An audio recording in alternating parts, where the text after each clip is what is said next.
Capítulo 151 Tentação. A voz estrondosa de Termiboros ressoou na mente de Lumiã. Sim. Uma gargalhada escapou de Lumiã. Suas palavras exalavam sarcasmo quando ele respondeu: então, Aurora e toda a vila foram exterminadas só para que você pudesse colocar os pés neste solo. Por que diabos eu deveria ajudá-lo a quebrar suas algemas? Se você se transformasse em um anjo com uma bênção, eu poderia ter roubado suas habilidades repetidamente com o ritual que acabei de realizar, sob os olhos atentos da poderosa existência. Até, é claro, eu também me deleitar com o status angelical do caminho da inevitabilidade. Então, eu poderia trazer vida de volta a Aurora e restaurar todos a era pré-destruição de Cordu. Quão patético você pareceria então? Se você possuir a característica Beyonder correta, posso esperar até ascender como um anjo do caminho do caçador, conquistando um poder equivalente às suas habilidades de inevitabilidade. Assim que meu exército for vasto o suficiente, vou libertá-lo, esmagá-lo, subjugá-lo e fazê-lo ressuscitar Aurora. Inferno, eu poderia ser capaz de fazer isso sozinho. Vou sujeitá-lo a uma eternidade de tormento até o fim dos tempos. Nunca tive desejo, pelo benefício do caminho da inevitabilidade, mas agora que sei que o ritual foi feito para sua descida, estou salivando com a ideia de drenar todo o seu poder e orgulho. Quanto mais Lumiã divagava, mais sua adrenalina aumentava. Sua pulsão provoquer pareceu digerir um pouco. A voz de Termiboros era estranhamente firme, imperturbável pelo discurso de Lumiã. Encontrei meu quinhão de Beyonders no cosmos e vi legiões de raças agraciadas pelo toque do Senhor. A maioria deles não consegue cruzar o limiar da divindade porque um passo extra destruiria sua existência física e mental. A busca pela divindade está repleta de perigos. Você tem tanta certeza de que pode realmente evoluir para um anjo. Você deve estar ciente de que não estamos falando de probabilidades mínimas aqui. Dizer que é uma chance em 1 milhão ou uma em 10 milhões nem sequer começa a capturar a enorme tarefa de ascender ao nível do anjo. Se você morrer no caminho Beyonder, Aurora lhe fará o mesmo. O selo que prende você irá dissolver naturalmente, me libertando da minha situação. Lumiã jogou a cabeça para trás e riu. Sua risada ricocheteou nas paredes cavernosas da pedreira, aumentando o silêncio misterioso e o peso do subsolo. Então, por que você não está sentado aí, esperando que eu chute o baúde? Lumiã pegou a lâmpada de carboneto e saiu da caverna da pedreira. Um sorriso enigmático apareceu em seus lábios. Eu não dou a mínima para o que você está tramando ou qual é o seu objetivo. Eu não poderia me importar menos se você é um santo ou um pecador. Tudo que sei é que Aurora e todos na Vila Cordu estão mortos por sua causa. Ele parou por um momento, seu rosto contorcido em um sorriso maníaco. Alguém tem que pagar caro por isso. Guillaume Bennett, você e até mesmo seu suposto senhor. Termiboros ficou em silêncio. A voz estrondosa que enchia a mente, o coração, a corrente sanguínea, a medula óssea e as cavidades de Lumiã desapareceu completamente. Ufa! Lumiã soltou um suspiro, segurando a lâmpada de carboneto enquanto navegava pelo subsolo escuro como breu. Apesar da brevidade da conversa, ela o esgotou. Na visão de mundo anterior de Lumiã, a corrupção era apenas isso, corrupção. No seu extremo, era comparável ao poder concedido por um deus maligno. O conceito de um anjo sendo algemado dentro dele estava além dos seus sonhos mais loucos. Em meio aos destroços da Vila Cordu, no topo da montanha Carmesim, estava o corpo de um gigante de 3 cabeças e 6 braços, uma nave projetada para um anjo que chegava. Era um mistério o quanto ele se desviava de um anjo genuíno, mas já enchia Lumiã de uma sensação de invencibilidade. Se ele não tivesse se lembrado de seus atos vis, ele poderia ter sido levado a tentar. De onde ele estava, jurar lealdade ao eterno sol ardente e ao Deus do vapor e das máquinas não parecia diferente de se submeter à existência oculta conhecida como inevitabilidade. Na pior das hipóteses, ele se perderia.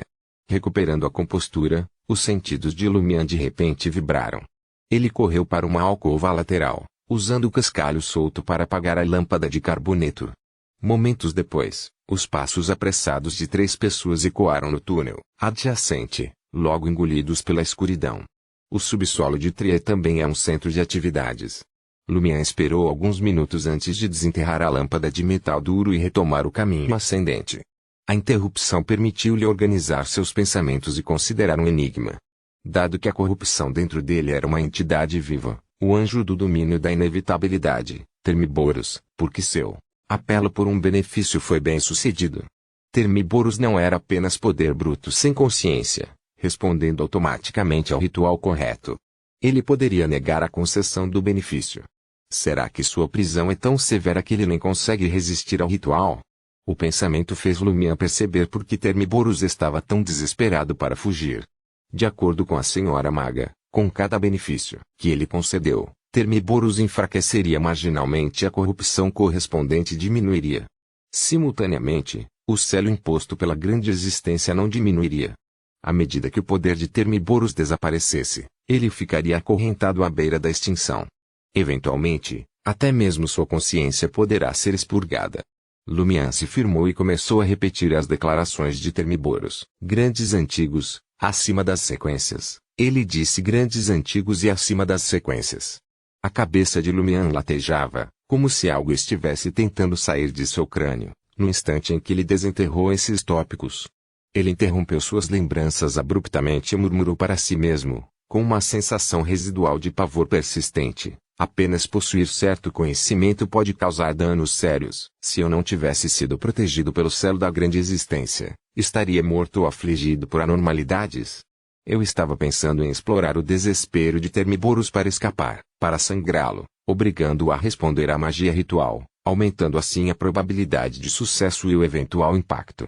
Mas parece que o anjo tem muitos truques na manga para me ferrar, mesmo em seu estado de prisão. Preciso agir com cuidado. Antes de realmente entrar em Termíboros, devo pedir à Madame Maga que verifique meu plano em busca de quaisquer falhas. Nesta frente, Lumiã duvidava que a vice-presidente da Sociedade de Pesquisa dos Babuínos de Cabelos Encaracolados, ela, oferecesse qualquer conselho viável. Somente Madame Maga, que conseguia entrar e sair do loop temporal sem esforço enfrentar facilmente o colosso no topo da montanha carmesim, era digna de sua confiança. Perdido em um turbilhão de pensamentos, Lumiã, com a lâmpada na mão, navegou de volta ao nível marcado pelo nome de uma rua, aproveitando sua intuição e memória afiadas de caçador. Ele tentou gritar em voz baixa, Termíboros. Nenhuma resposta veio. Lumiã pretendia perguntar se o anjo, aprisionado dentro dele, estava ciente dos acontecimentos em Cordu. Após um exame cuidadoso, ele concluiu que Termíboros provavelmente permaneceu no escuro. Termíboros só se materializou em Cordu no final do ritual antes de ser algemado. Ele estava alheio aos detalhes intrincados. Ufa! Lumiã soltou um suspiro, examinando sua condição atual. Sua pulsão provoquer passou por uma digestão adicional. Era o mesmo que encapsular um novo princípio de ação.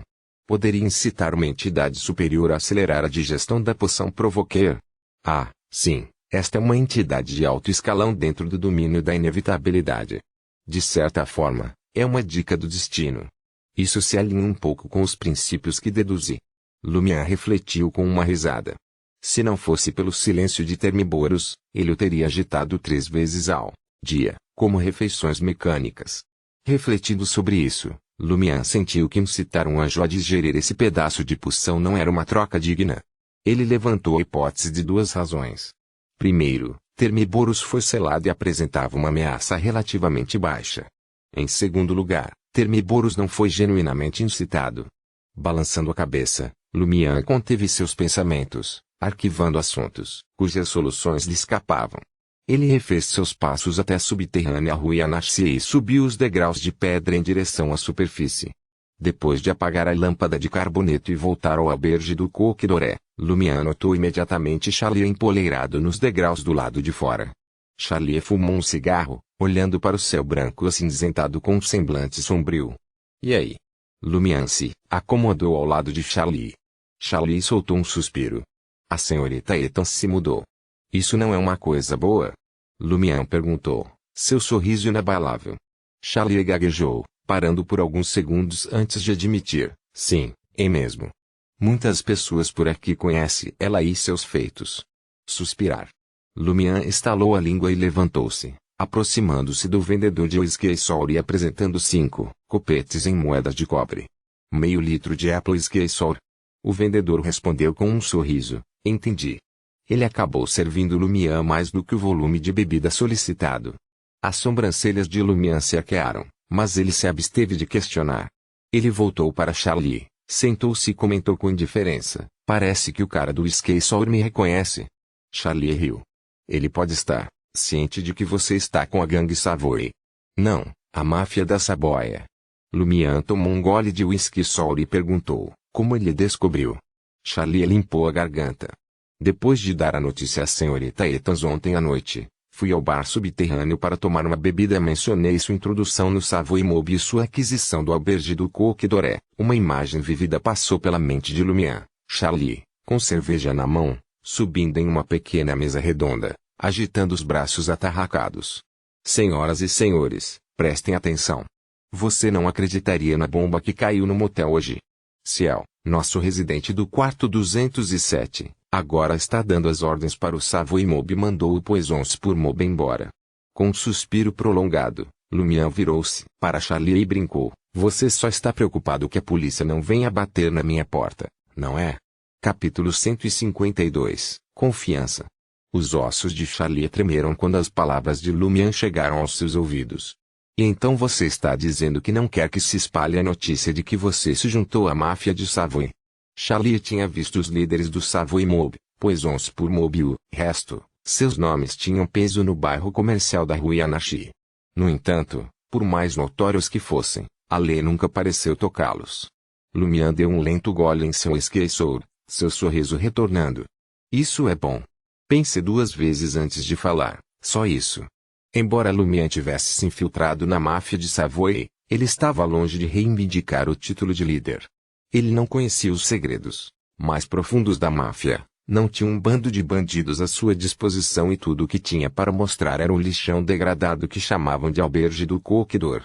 Então Lumian estava de olho no caminho rápido para a infâmia, ansioso para subir na hierarquia da máfia e cumprir a missão do Senhor, uma missão que envolvia ganhar a confiança e o favor do Sr. Kai. Eventualmente, encontrar um lugar na organização por trás dele, tudo para completar a tarefa dada pela Madame Maga. Há algo estranho em tudo que Lumian pensou, com a mão esquerda acariciando o queixo. Charlie, ao seu lado, perguntou hesitante: sobre o que exatamente devo ficar calado? Ele tinha seus palpites, mas não queria correr o risco de irritar o fora da lei Lumian por não cobrir todas as bases. O sorriso de Lumian não vacilou quando ele se virou para Charlie. Evite discutir qualquer coisa ligada a Susana Matisse. Isso inclui qualquer menção às ameaças que fiz a ela, ou aquela vez em que me passei por advogado para entrar na delegacia para falar com você. Ele pretendia avisar Charlie sobre isso, mas não encontrou o momento certo. Entendi. Charlie visivelmente relaxou. Sabe, eu estava pensando em contar aos caras do bar sobre aquela vez que expulsamos Wilson daquele motel. O número 1 de Charlie era presentear a multidão com suas façanhas. Mas os olhos de Lumian ficaram tempestuosos com suas palavras. Seu instinto lhe dizia que Charlie estava prestes a se meter em algum pequeno problema, mas não seria nada com risco de vida. Em teoria, não tem nada a ver com Susana Matisse. Se assim fosse, não seria apenas um problema, seria um desastre. Suponho que posso parar de me preocupar com Susana Matisse por um tempo, mas quanto tempo é? Lumian refletiu sobre a sensação de azar. Ele percebeu que, a menos que alguém fosse extremamente azarado ou sortudo, ou se o perigo estivesse prestes a atacar, ele precisava se concentrar para perceber a sorte geral de uma pessoa através de sua intuição. Era diferente do senso de perigo de um caçador. Nem sempre foi ativado passivamente. A voz de Charlie começou a desaparecer enquanto ele falava. Ele se virou para Lumian e perguntou: por que você está me olhando desse jeito? Ele estava meio que esperando que Ciel fizesse uma pegadinha. Lumian zombou. Você pode querer passar pela Catedral do Sol Eterno Ardente mais próximo e fazer uma oração. Tenho a sensação de que você está prestes a passar por uma fase difícil. Seu tom refletiu de Ostatru, o vigarista. Que tipo de situação difícil? Charlie perguntou, sua voz afiada. Então ele percebeu. Como você saberia? Tenho um palpite, respondeu Lumian, com um sorriso malicioso nos lábios. Claro, é uma piada. Charlie soltou um suspiro de alívio. Espero que sua previsão esteja errada, então, pelo contrário, não poderia estar mais certo.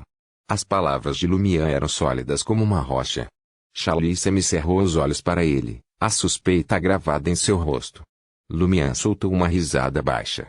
E se eu estiver errado, vou te dar uma surra. Dessa forma, mesmo que algo ruim aconteça, isso só prova que estou mais certo. Charlie estava sem palavras. Isso é mesmo permitido?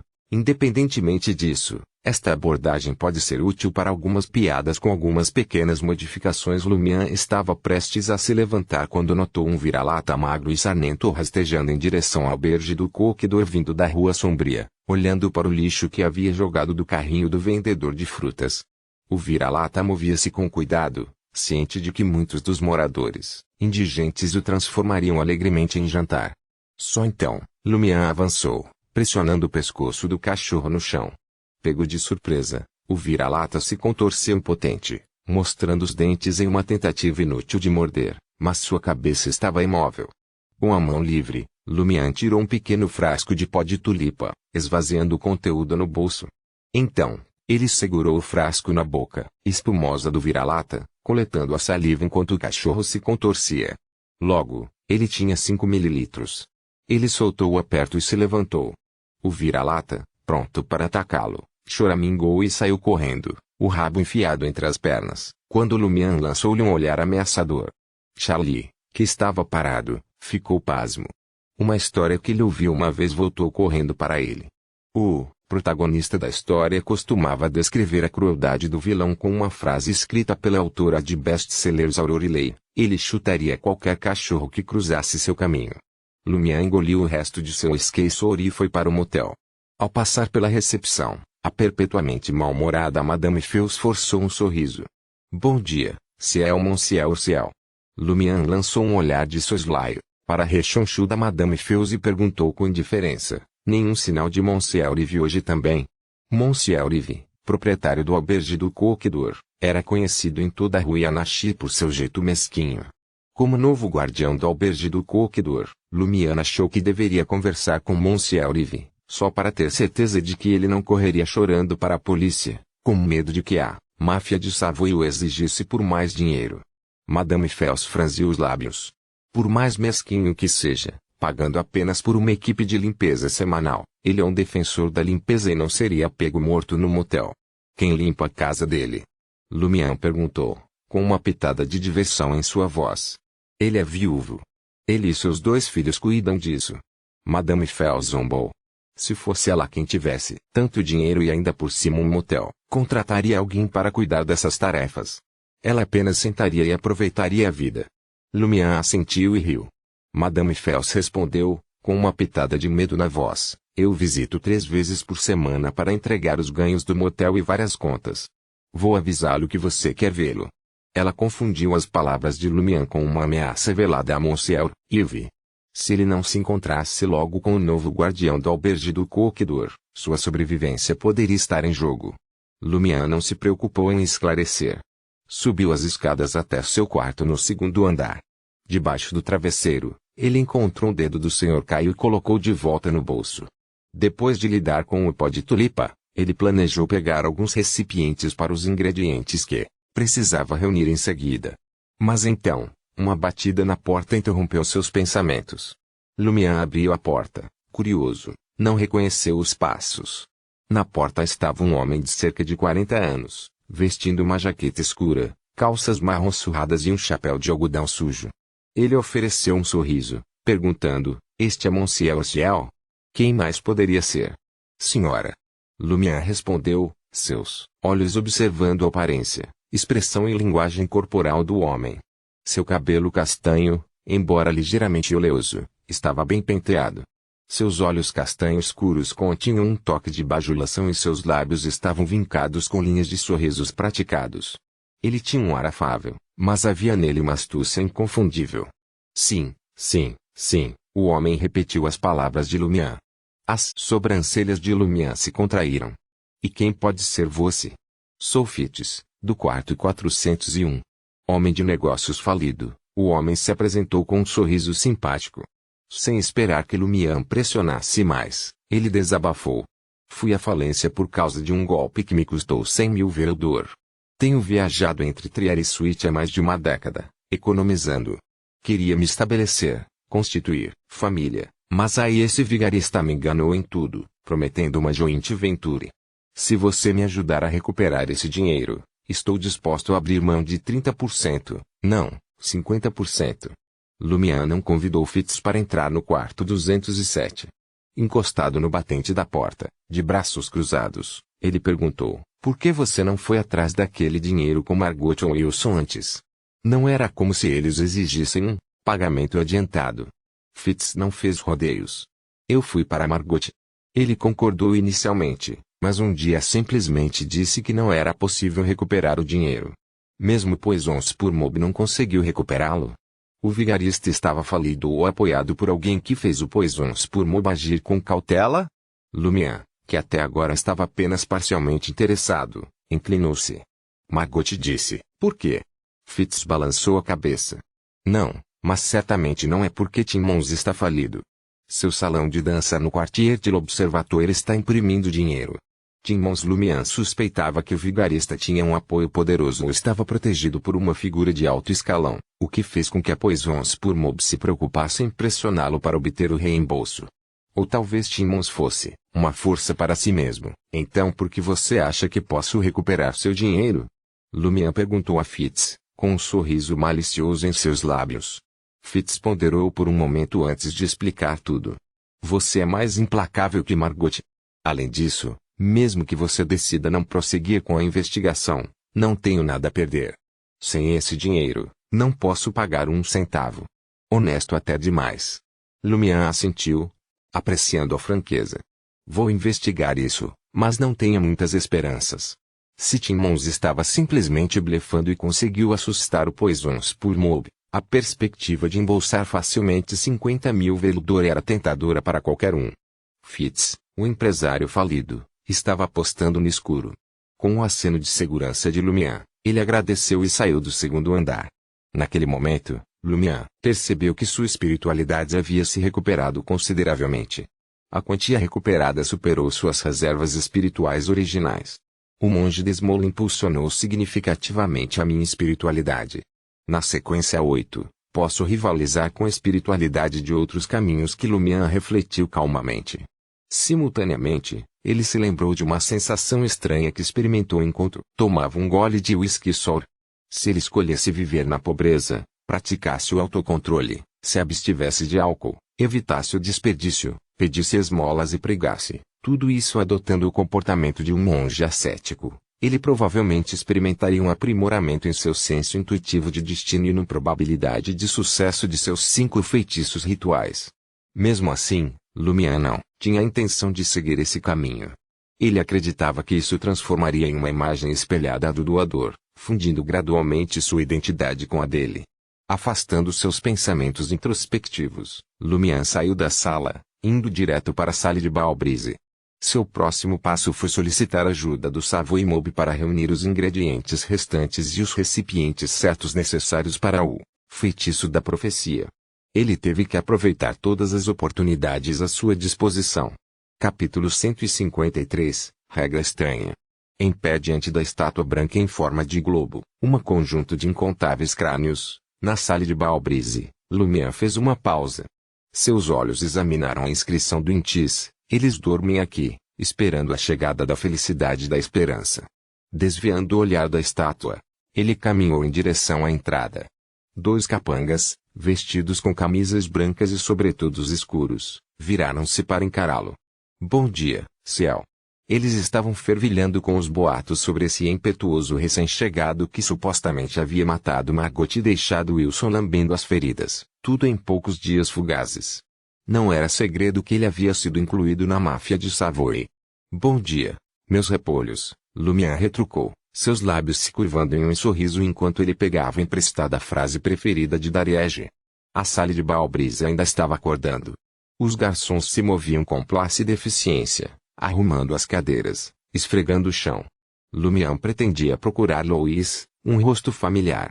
Não há necessidade de irritar o barão Brignais por questões tão pequenas. Mas ali, aninhado no bar, estava Maxime, o mesmo que o seguiu. Maxime, ainda com seu boné característico, bebeu meio litro de cerveja de centeio. Um sorriso malicioso se espalhou pelo rosto de Lumian enquanto ele se aproximava. Percebendo uma presença se aproximando dele, Maxime, por hábito, Lançou um olhar de soslaio. Ele ficou rígido, como se tivesse sido atingido por uma geada repentina. No segundo seguinte, ele saltou do banco e girou em direção a Lumière, exibindo um sorriso bajulador. Bom dia, Ciel. Ele também ficou sabendo dos rumores, do assassinato de Margot por Ciel e da defenestração de Wilson do quarto andar do albergue do Coque Doré. Uma onda de alívio tomou conta dele. Graças às estrelas ele não abusou da sorte quando foi pego seguindo Ciel. Considerando a propensão de Ciel para a violência, ele poderia facilmente ter acabado como forragem para os ratos em algum canto esquecido por Deus do Underground Trier. Este homem era uma máquina de matar genuína. Sem escrúpulos, sem hesitação. Lumière sorriu. Apenas Ciel não soa com o devido respeito, não é? Vendo Maxime empalidecer, Lumière acrescentou, estou curioso para saber quando ouvirei Barão Ciel saindo da sua língua. Isto foi uma brincadeira, sim, mas também uma indicação velada da sua ambição. Ascender às fileiras da liderança da máfia da Saboia, e mais cedo ou mais tarde. Seu diálogo interno cantava uma música diferente. Eu te chamaria de barão neste exato momento se isso te mantivesse feliz, assim como nosso barão não é um barão de verdade, mas um autoproclamado. Lumière pegou um banquinho no bar e deu um tapinha no que estava ao lado dele. Sente-se. Eu tenho algumas perguntas para você. Maxime rapidamente obedeceu, apontando para a cerveja de centeio diante dele. Quer uma cerveja? Ranger para mim, por favor, Lumière respondeu sem perder o ritmo. Uma Ranger, uma mistura picante de cerveja de laranja e romã, custava 2 lambidas a mais que a de centeio. Embora apertasse seu bolso, Maxime gritou para o barman, um copo de Ranger. Girando de volta para Lumière, ele deu um sorriso. O que você gostaria de saber? Lumière esperou até que o generoso litro de cerveja cor de laranja fosse entregue antes de lançar sua investigação. Como você se juntou ao nosso Savoy Mob? Sou nascido e criado em Savoy. Maxime apontou para suas feições castigadas pelo tempo. Fui até Trier em busca de pastagens mais verdes, mas meu amigo que me hospedou já havia se juntado à máfia de Savoy. A máfia da Saboia foi ideia de um punhado de nativos da Saboia que ganhavam a vida como trabalhadores, criados de mascates no Le Marché do Quartier do Gentleman.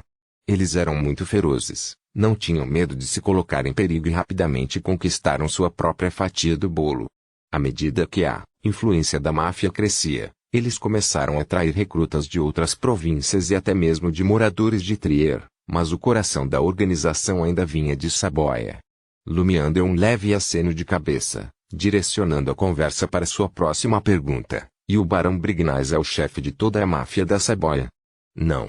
Maxime olhou para Lumière, horrorizado. Ele se juntou à máfia sem sequer entender o básico. E ele matou Margot e feriu gravemente Wilson em nome da máfia de Savoy. Lumière tomou um gole de sua cerveja de laranja e romã, com um sorriso brincalhão adornando seu rosto. Tive a impressão de que o Barão Brignais era o chefe. Quero dizer, sua arrogância, seu talento, sua força. Como ele poderia não ser o chefe? Maxime recuou aterrorizado, tapando a boca de Lumière com a mão. Seria seguro derramar tais palavras em uma área tão aberta. Se a notícia chegasse a essa pessoa, isso poderia prejudicar seriamente seu relacionamento com o barão. Maxime não perdeu tempo em esclarecer as coisas. O barão é responsável pela Salle de Balbrise, Avenue du Marché e pelas operações de agiotas.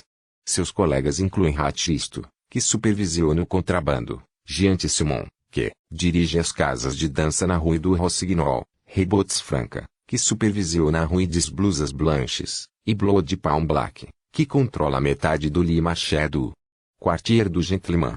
Há um chefe acima deles, mas nunca coloquei os olhos nele nem sei quem ele é. Em voz baixa, Maxime acrescentou, há rumores de que ele é um comerciante legítimo, membro portador de cartão da Câmara de Comércio de Savoy. E ele também não é um peixe pequeno. Membro da Câmara de Comércio da Saboia. Então, a Câmara de Comércio está apoiando uma multidão para cuidar da roupa suja e manter a concorrência sob controle. Lumière montou o quebra-cabeça a partir de suas próprias experiências como vagabundo, trechos dos comentários improvisados de Aurore e um punhado de livros, revistas e livros. Jornais, que ele devorava em casa.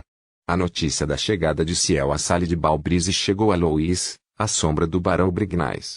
Ele foi direto para o bar, Com o coração batendo forte de preocupação porque o audacioso garoto do campo estava prestes a mexer a panela mais uma vez.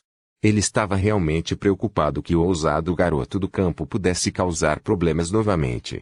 Encontrando Lumière absorto em uma conversa com Maxime, Louis deslizou para um banquinho do outro lado, entrando na conversa, o que o fez vir à sala de Balbris a esta hora. Lumière lançou-lhe um sorriso malicioso. Tenho um favor a pedir. Louis, com a testa ainda exibindo um hematoma feio, encolheu-se ao ver o sorriso de Lumière. O que é? Sentindo que estavam prestes a mergulhar em assuntos mais pesados, Maxime saiu, apressadamente do bar, aproximando sua cerveja de centeio da pista de dança. Lumière retraiu o olhar e disse lentamente, preciso que você me traga um olho de lagarto, uma pedra do ninho de uma águia e uma glândula de veneno de cobra. Ele manteve a lista completa dos ingredientes do feitiço da profecia em segredo, planejando obtê-los de diferentes lugares. Para que você precisa disso? Louis achou o trio de itens vil e bizarro. Lumière riu. Lembra como Margot morreu? Louis sentiu um arrepio percorrer sua espinha. Parecia uma ameaça velada e estava funcionando. Não estou tentando te abalar. Lumière riu consigo mesmo. Eu esfaqueei. Minha lâmina estava envenenada. Certo, Louis se lembrou da conversa de Ciel com o Barão Brignais. Vendo que Louis ainda não havia pegado, Lumière repreendeu mentalmente, porque esse cara é mais denso que Charlie. Ele suspirou, explicando para ele. Esses itens são para preparar outro lote de veneno. O que você está planejando? Louis quase pulou fora de si. Ele tinha um palpite de que Lumière estava prestes a mexer na panela. Legítima defesa, respondeu Lumière laconicamente. Sem motivos para objetar, Louis soltou um suspiro de alívio, prometendo, vou chamar alguém para coletar esses 3 itens para você. Ele revisou a lista de itens novamente, certificando-se de que havia entendido direito. Depois de confirmar os detalhes, Lumière tomou um gole de seu ranger, mudando de assunto. Já ouviu falar da Salle de Baunique? Louis olhou para Lumière com desconfiança, aconselhando, é melhor ficar longe desse lugar. O dono do salão de dança, Timmons, é próximo do comissário de polícia do Quartier de l'Observatoire. E há uma organização obscura puxando os cordelinhos. Qualquer um que tentou apertá-lo se viu em um mundo de dor, e alguns até desapareceram da face do mundo. Cada bairro de Trier tinha seu próprio quartel-general de polícia, cada um chefiado por um comissário. O título oficial do comissário de polícia era comissário da Comissão de Assuntos Policiais de Trier, respondendo perante o ministro do Departamento de Polícia de Trier. Então é por isso que o Poisons pour Mob nunca teve coragem de pagar a dívida de Timmons? Lumière assentiu, imerso em pensamentos. Vendo a preocupação estampada no rosto de Louis, com medo de que ele estivesse prestes a agitar um ninho de vespas, Lumière lançou-lhe uma bola curva. Quem mais no Poisons pour Mob está no mesmo nível de Margot? E quem é o chefe deles? O que você está tentando fazer? Louis quase deixou escapar. Será que Ciel está planejando derrubar todos os pesos pesados do Poisons pour Mob? Você está louco. Mantendo a calma, Louis respondeu, isso não é da sua conta agora. Lumière respondeu com um sorriso conhecedor, sem forçar o assunto. Ele derrubou seu ranger. Ponto. No enclave sombrio do Quartier de l'Observatoire situado perto das catacumbas, Lumière encontrou Ostatru encolhido perto da fogueira. Ele riu zombeteiramente. Você é a pessoa mais profissional que já conheci. Como um relógio, Osta estava aqui 7 dias por semana, vendendo seu golpe. Eu adoraria ficar de molho em alguma praia, mas minhas dívidas contam uma história diferente. A ideia de pegar uma locomotiva a vapor saindo de Trier e evitar seus empréstimos pendentes passou pela cabeça de Osta. No entanto, cada vez que chegava à estação, os capangas do Barão Brignais estavam lá para lhe dar uma boa surra. Isso incutiu nele um medo saudável do alcance do barão, e desde então ele abandonou tais ideias. Preciso que você me traga algumas coisas. Lumière foi direto ao ponto, acomodando-se ao lado de Osta. Para cada item que você traz, há 5 veludo extras para você. Os olhos de Osta brilharam de interesse. O que você está procurando? Lumière olhou para o fogo, com a voz baixa. Vírgulas de lince, língua de hiena, medula óssea de veado e qualquer erva mortal. Eles não são fáceis de encontrar. Osta tentou pechinchar. Ele já havia decidido vasculhar os restaurantes do Quartier de l'Observatoire. Lumière ignorou, mudando de assunto. onde posso encontrar monstros aquáticos em Trier? Osta ponderou por um momento antes de responder. Há um rio subterrâneo nas catacumbas próximas, alimentado pelo rio Renzo. De vez em quando, alguém afirma ter encontrado um monstro aquático. E ocasionalmente, alguns surgem ao longo das margens do rio Renzo, mas são rapidamente despachados pelos purificadores ou pela mente coletiva de máquinas. Lumian assentiu. Você conhece a Salle de Baunique? Claro que sim. Osta apontou para o céu. Fica na rua Ancienne, perto da Place do Purgatoire. Um veludor. Mostre-me o caminho. Lumian levantou-se. Ele planejava examinar o local, reunir todas as informações que pudesse. Se fosse um beco sem saída, ele seguiria em frente.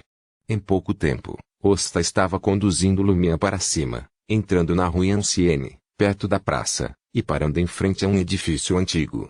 O edifício, em um tom sombrio de azul acinzentado, manteve seu charme pré-Roselle. Frontões clássicos, telhado em forma de chevron e janelas com chumbo. A Salle de Baunique ocupava o piso térreo e a sua entrada lembrava uma boca gigante. Acontece que já passava do meio-dia e uma carruagem parou no meio-fio quando 3 homens e uma mulher desceram. Vestidos com ternos curtos escuros, eles caminharam em direção à Salle de Baunique. Ao se aproximarem da entrada, cada membro do quarteto tirou um monóculo e colocou-o no olho direito. Observando isso, Lumian virou-se para Osta, com espanto estampado em seu rosto. Osta, com um sorriso conhecedor, esclareceu: essa é uma das regras da Salle de Baunique. Todos que entrarem devem estar vestindo um terno curto e um monóculo. Capítulo 154, Mini-teatro. Ao assimilar a revelação de Osta, Lumian não pôde evitar uma risada e pensou: que tipo de regra estranha é essa? Sua mente voltou para a caminhada da tartaruga, a ponte espacial, segurando uma vela enquanto passeava pelas catacumbas e correndo apenas para acompanhar a última moda. Ele sentiu que isso parecia irrelevante, mas talvez não para o povo de Trier, que parecia saborear algo único. À medida que o fluxo de clientes vestidos com monóculos chegava, Lumian perguntou com ar casual: o que acontece se um recém-chegado não estiver a par da regra? Osta apontou para o final da rua Ancienne. Tem um lugar que vende monóculos e ternos curtos lá. Aposto que o proprietário da Salle de Baunique está por trás disso. Não há dúvida sobre isso. Lumian murmurou baixinho. Ele não duvidaria que Timmons inventasse tal regra para que a Salle de Baunique lucrasse com o comércio de monóculos e ternos curtos. Inegavelmente, foi também uma homenagem à busca incansável dos cidadãos de Trier pelas últimas tendências e moda. Há quanto tempo esta junta está em atividade? Lumian gesticulou indiferentemente em direção à Salle de Baunique, do outro lado da rua. Mais de 2 décadas. Está aqui desde que cheguei a Trier. Há rumores de que foi inaugurado quando os salões de dança se tornaram moda. Osta deu uma olhada rápida na direção da Place do Purgatoire. Há algo mais. Preciso voltar ao subsolo. Sua mente estava em ganhar dinheiro, com medo de perder clientes em potencial que buscavam sua adivinhação e assistência. Lumian olhou para ele. O coração de Osta disparou, sentindo-se como se estivesse na mira de um predador formidável. Qual é o problema? Ele subconscientemente forçou um sorriso novamente. Lumian retirou o olhar, aconselhando, com indiferença: fique atento pelos próximos dias. O que? Osta ficou confuso e um tanto assustado. Ciel não está me ameaçando, está? Acabamos de ter uma colaboração tranquila. Ele até me encarregou de encontrar alguns materiais. Um sorriso apareceu nos cantos da boca de Lumian.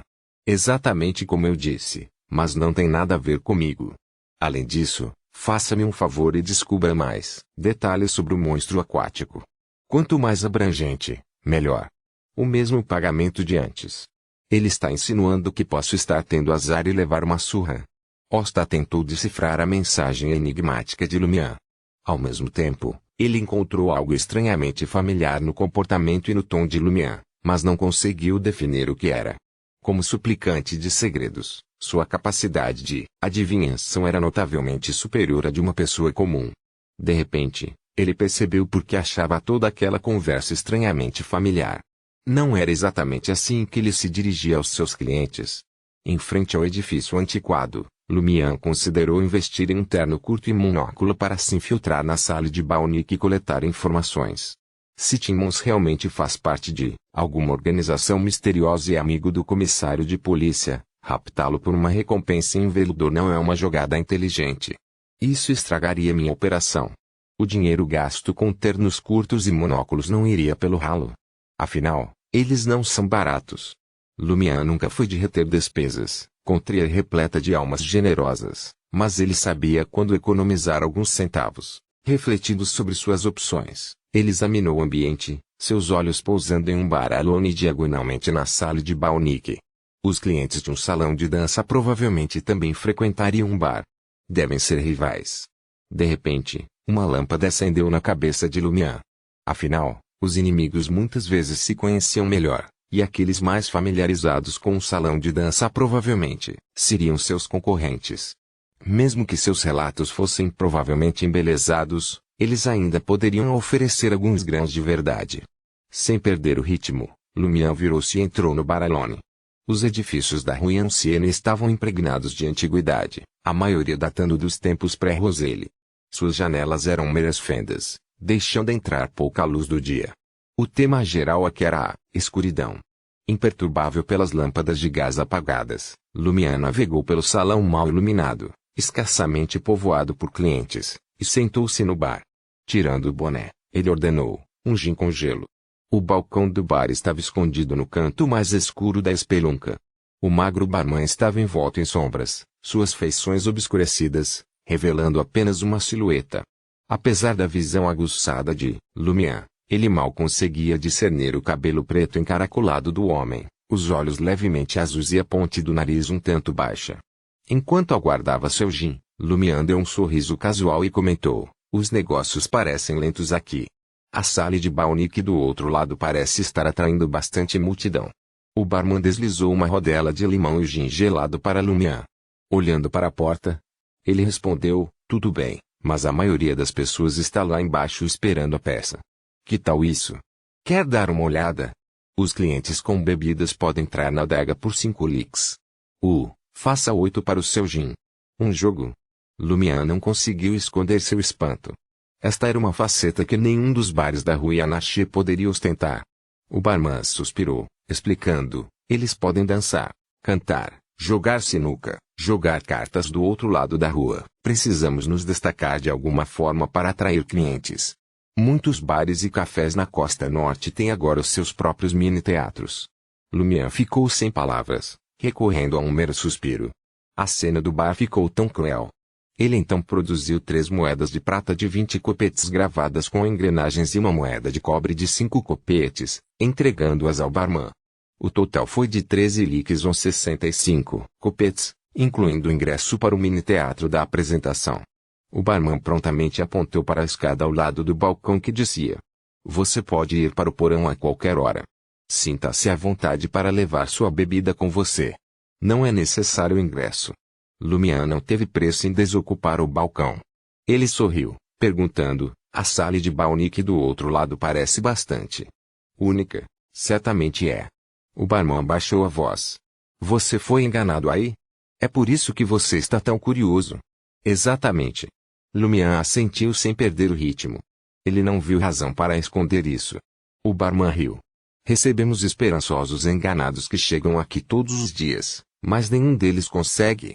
Caramba, uma vez vi o comissário de polícia do Quartier de l'Observatoire, Conde, pavoneando-se pelo salão de dança, todo vestido com um terno curto e monóculo. Timmons não é nada fácil. Lumian rapidamente abandonou qualquer ideia de enganar o proprietário da sala de Balnick. Com gin na mão, ele se afastou do balcão e desceu até o porão. Antes que ele pudesse alcançar a porta de madeira, o grito do barman ecoou: cliente passando. A porta se abriu com um gemido.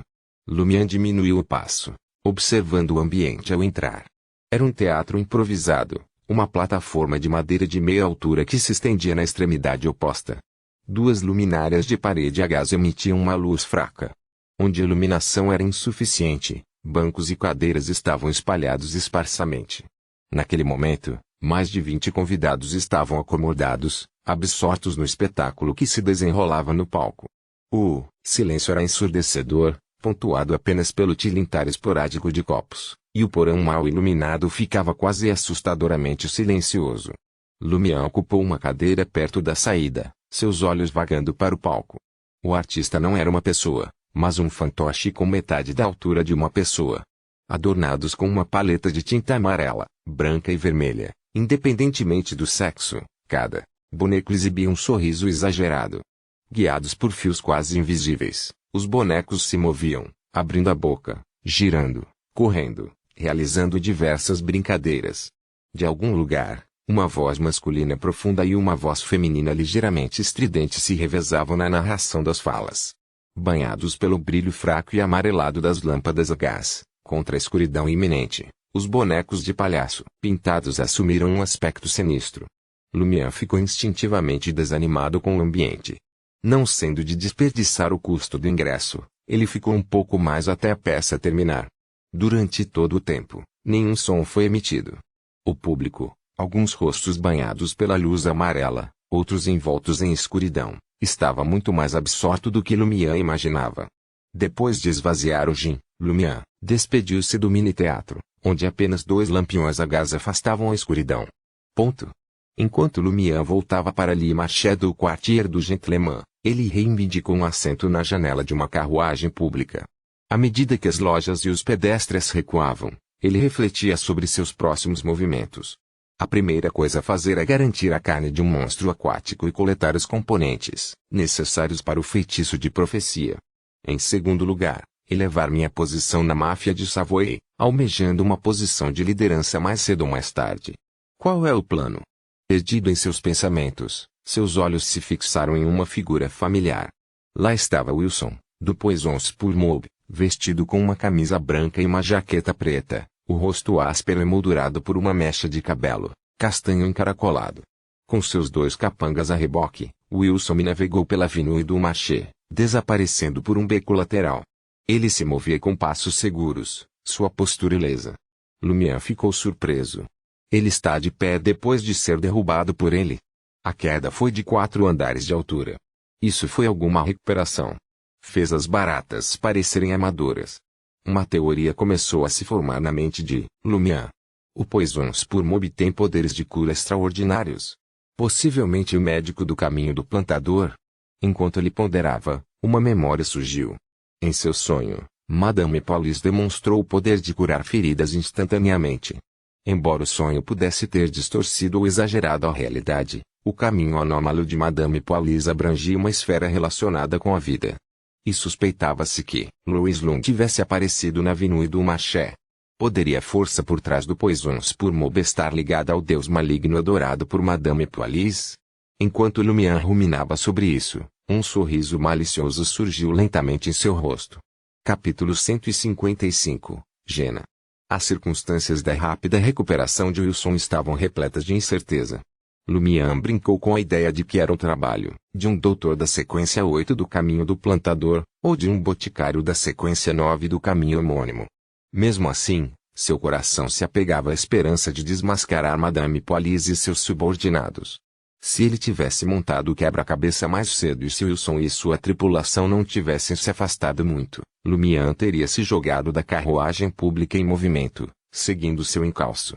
Ele imaginou levar Wilson para alguma caverna clandestina, pressionando-o por respostas sobre sua recuperação milagrosa. Se esta saga não tivesse nenhuma ligação com o deus maligno que Madame Paulis reverenciava, Lumian estava preparado para engolir seu orgulho e pedir desculpas a Wilson, que, por sua vez, ficaria devendo a vida a Lumian por não silenciá-lo permanentemente. Mas apagá-lo também estava em jogo. A bola estava na quadra de Lumian. Quando a carruagem parou na estação, Lumian foi o primeiro a descer, refazendo seus passos até o beco onde Wilson e sua tripulação haviam desaparecido. Não existiam barricadas aqui. Era um lugar movimentado, com pessoas indo e vindo constantemente. Wilson e sua gangue não deixaram nenhum rastro claro. Lumian dedicou um meticuloso quarto de hora, tentando discernir quaisquer sinais deles, finalmente admitindo a derrota. Mas ele não foi abatido. Wilson pode ter escapado por entre os dedos, mas houve outros como Will Williamson. O Poisons pour Mob era uma espécie de hidra, com uma infinidade de líderes apenas um degrau acima de Wilson. Cada um tinha seu próprio território, seus próprios negócios. Eles poderiam correr, mas não poderiam se esconder. Lumian só precisava de paciência. Mais cedo ou mais tarde, ele cruzaria o caminho de um ou dois deles. E eles, sem dúvida, estavam mais intimamente envolvidos com as forças sombrias que controlavam o Poison Spur Mob do que Wilson. Ele sabia mais. Ufa! Respirando fundo, Lumian lutou contra sua impaciência até a submissão, decidindo ficar quieto e observar por um tempo antes de inventar uma estratégia de caça. Se o Poison Spur Mob realmente estava entrelaçado com o deus do mal que Madame Police adorava, então os líderes no mesmo nível de Margot eram da sequência 8, dotados de características Beyonder, ou eram descendentes de um deus do mal, dotados de benefícios semelhantes a uma sequência 8 além. Eles poderiam até ser mais fortes. Se Lumian não se munisse de informações suficientes e não armasse uma armadilha apropriada, provavelmente acabaria no lado perdedor. Não posso esquecer que sou um caçador só porque me tornei um provocador. Repreendendo-se, Lumian desceu a Avenue do Marché e entrou na Salle de Balbrise. Dado que mal passava das 3 da tarde, o local estava praticamente deserto. Nenhuma música tocava, ninguém dançava. Seus olhos imediatamente encontraram Louis, o bandido, segurando um copo de cerveja de romã no balcão do bar. Refrigerante. Lumian sorriu, aproximando-se. Que tal beber algo que um adulto beberia? Louis girou, encontrando o sorriso amável de Ciel pendurado no balcão do bar. A visão o deixou momentaneamente atordoado, como se ele não conseguisse identificar o jovem diante dele. Foi este o mesmo Ciel que mascarou sua crueldade selvagem atrás de um sorriso constante, alguém que recorreu à violência a um menor desacordo. Ele parecia mais um novato, um ingênuo garoto do interior que acabara de ser incluído na máfia de Savoy. Louis deu um giro melancólico em seu refrigerante, um sorriso amargo aparecendo em seus lábios. Tenho que estar ao lado do barão mais tarde. Não posso me dar ao luxo de ficar bêbado. Os olhos de Lumian se voltaram para um nó machucado na testa de Louis, uma risada borbulhando. Ele apontou para a testa e comentou, ainda está cuidando daquela barriga? Quanto tempo faz? Encontrei o Wilson mais cedo. Depois que quebrei o braço dele e o joguei do quarto andar. Você pensaria que ele estaria desgastado. Mas ele parecia perfeitamente bem. Luiz ficou surpreso. Parece que sim, pelo menos superficialmente. Queria dizer olá, mas ele saiu de lá rápido demais. O tom de Lumian carregava uma pitada de arrependimento. Diga olá. É mais como se você quisesse agredir o Wilson de novo e nem mesmo dar ao cara uma chance de se curar, Louis pensou, mas não ousou expressar isso. Seu rosto assumiu uma expressão grave enquanto ele murmurava para si mesmo, quando entramos em confronto com o Poison Spur Mob no passado, seus feridos sempre se recuperavam em apenas alguns dias. O barão acha que eles têm alguns Beyonders com talento para a cura. Mas para alguém como Wilson se recuperar tão rapidamente de ferimentos tão graves. Isso é inédito. Será que vocês nunca conseguiram prejudicar seriamente nenhum dos membros do Poison Spur Mob? A voz de Lumian estava cheia de zombaria. Louis ponderou e depois admitiu, houve alguns, mas não muitos. Além disso, geralmente não os vemos novamente por um bom tempo. A essa altura, eles estarão todos curados. Então, a recuperação de Wilson supera até mesmo os poderes do doutor e do boticário Beyonder? Lumian conseguiu extrair uma informação crucial das palavras de Louis. Embora pudesse apontar para um Beyonder de sequência superior no caminho correspondente, pelo menos restringiu algumas possibilidades para ele. No momento em que Lumian estava se preparando para investigar o progresso na coleta de ingredientes da mistura, uma figura impressionante entrou na sala. Uma mulher, vestida ostensivamente, com os cabelos castanhos amarrados, mechas soltas emoldurando as orelhas, as bochechas e caindo pelas costas. Seu rosto estava polvilhado com pó, delineador preto acentuando seus olhos, azuis, conferindo-lhes um fascínio profundo e decadente. No momento, ela usava um ousado vestido vermelho que deixava pouco para a imaginação, com lantejoulas refletindo a luz em pontos estratégicos. Não esta a cantora conhecida por suas canções obscenas na Salle de Gristmill do Poison Spur Mob. Lumian ficou surpreso. Esta era a Salle de Balbrise do Savoy Mob. Ainda assim, Lumian não tinha certeza se era a mesma mulher. A cantora tinha uma verruga nos lábios, enquanto esta mulher exibia uma no canto do olho esquerdo. Chamando sua atenção, não é? Aquela pequena atrevida? Louis seguiu o olhar de Lumian. Lumian riu. Que tal usarmos um apelido mais respeitoso? Boas maneiras são importantes. Às vezes você parece o Barão, Louise refletiu. O nome artístico dela é Little Minx. Little Minx Jenna. Ela é conhecida como uma diva vistosa. E o que exatamente é uma diva vistosa? Lumian não tentou encobrir sua ignorância. Afinal, ele era um recém-chegado a Trier, vindo direto de um lugar atrasado como Cordoue. Louise levou um momento para relembrar as palavras do barão e então disse suavemente: é tudo uma questão de seu estilo de atuação, suas roupas, extravagantes. Ela é uma cantora de destaque. Ela também é cantora? Lumian perguntou. Ela também se apresenta na sala de Grist Mill? Com certeza. Enquanto for paga, ela cantará músicas em qualquer salão de dança da rua Yanashi. Enquanto Louise falava, Little Minx Jenna se aproximou. Seus olhos azuis percorreram a sala, demorando sem Lumian antes de se mudarem para Louise. 10 músicas, 4 veludor. Vou ficar com 1/3 das gorjetas lançadas no palco. Negócio. Louise teve a aprovação do barão. Apenas 4 veludor para uma apresentação noturna. Lumian se viu questionando. Ele pagou demais a Ostatru. Em território desconhecido, ele estava lamentavelmente fora de sintonia com as taxas vigentes. Vendo seu olhar persistente, Jenna girou a cabeça, lançando-lhe um sorriso. Sinta-se à vontade para deixar seus olhos vagarem um pouco mais para baixo. Ela estava se referindo ao seu peito seminu. Para Lumian, cuja única exposição a tais cenários era através de romances, este era um território desconhecido. No entanto, seu rosto não traía nenhum desconforto. Abrindo um sorriso, ele disse: eu estava apenas pensando. A última vez que te vi, sua verruga estava perto dos seus lábios. Agora está aninhado aos seus olhos. A resposta de Jenna veio na forma de um sorriso cativante, que fez Louise engolir em seco. Você é de fora da cidade? Jenna perguntou. Lumian balançou a cabeça em afirmação.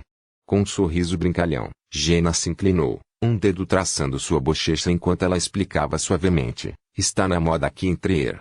As mulheres costumam ostentar uma toupeira falsa. Bem no meio da bochecha para elegância, bem no meio do nariz para audácia, nos cantos dos olhos para paixão, perto dos lábios para seduzir e aninhado no decote para segredos.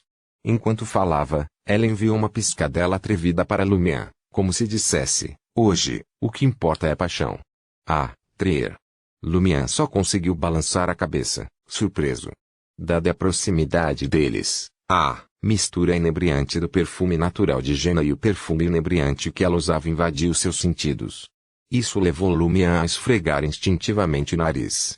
A reação de Jenna foi imediata. Não me diga que você ainda tem virgindade. Não sou uma garota de rua, mas para você posso abrir uma exceção.